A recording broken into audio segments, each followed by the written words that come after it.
Army is falling back on an old slogan to help inspire a new generation of recruits, hoping Gen Z will respond to the 80s and 90s era slogan, recycling it and making it their own in the same way they responded to style trends from the past.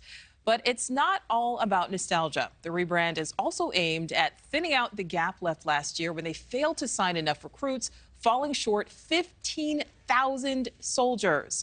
Correspondent Markie Martin is live. And Markie, the Army thinks this tactic will possibly turn things around. Yeah, Nichole, you're talking about the most severe recruiting challenge the Army has dealt with since the end of the draft in 1973. Now, for those who remember these commercials, you will recall they put Army missions, soldier camaraderie on full display. But today's marketing is going to require reinvention because the times have changed. Top officials are hoping this will bring more Americans to the front lines. You're reaching deep inside you, things you've never known. Do you remember this Be All You Can Be Army campaign from the 80s and 90s? Despite a noticeable lack of female soldiers, they were everything you'd want in a military ad. Jumping out of helicopters, hopping aboard tanks, and an all-American homecoming to mom and dad on the tarmac. We do more before 9 a.m. than most people do all day. Hey, First Sergeant.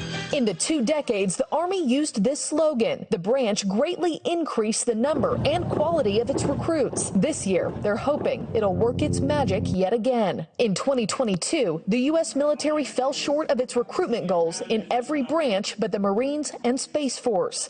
The Army was down 15,000 soldiers, a 25% deficiency. The benefits and stuff are nice, but it's just the free time. What do you mean by free time? The 8 weeks in the camps and then being like sent on duty and stuff like that. That wouldn't work for you. No. Army recruiting challenges look like this. 50% of youth admit knowing little to nothing about the military. 71% of youth don't qualify for service. And only 1% of the U.S. population currently serves. And we've been here for a while. It's quiet. It is here, yes. We stood outside a Dallas area recruitment office with Captain Trey Brown. He says there's just not that familiarity with the military there once was. And post-COVID, the Army is rebuilding from the ground up. It's just not resonating because they don't think there's the benefit for them in the long run. People want to build a life and a career that they enjoy. And they're just not familiar with what we do necessarily. Right, move. If the Army is going to bring back the Be All You Can Be campaign, it's going to have to be reinvented. The Army has to do a better job of making serving in the military and serving our country more relevant to this particular age group. Wendy Melillo is a journalism professor at American University who focuses on how strategic communication influences society and media. She says the Army is now targeting Gen Z, and they're going to have to reprise the campaign with a modern twist. The aspirational nature of that message is very clear. So making it then relevant to a Gen Z's life is the next connection that the Army has to make.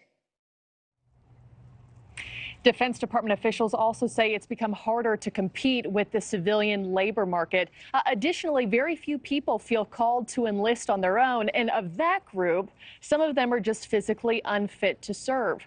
Army sources telling us this new campaign will roll out in March during the women's NCAA Final Four.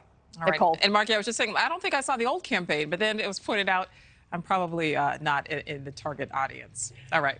Thank you, Markie. Thank you for watching. Go to newsnationnow.com to find NewsNation on your television provider. And don't forget to click the red subscribe button below to get more of NewsNation's fact-driven, unbiased coverage.